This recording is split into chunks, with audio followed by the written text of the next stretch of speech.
आपण काय आहोत हे आपल्याला समजलं पाहिजे. आपल्याला काय काय समजत नाही हे पण समजलं पाहिजे. आणि प्रामाणिकपणे काही कोणासाठी काम नाही करायचं.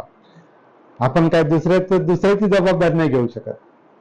माझं काय करायचं हे मी ठरवू शकतो आणि त्याप्रमाणे माझ्या जीवनाला आकार देऊ शकतो. सुभाषनी काय करायचं आणि त्यांनी कसं जगायचं त्यांचा प्रश्न आहे.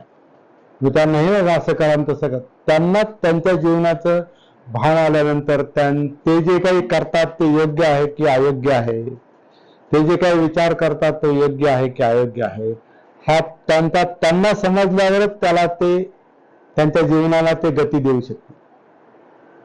नाहीतर परिस्थितीबद्ध म्हणजे परिस्थितीशी आपण बांधले गेलेलो आहोत आणि त्याप्रमाणे आपण जगतो. विचार करून जगणं फार फार थोड्या लोकांना जमतं.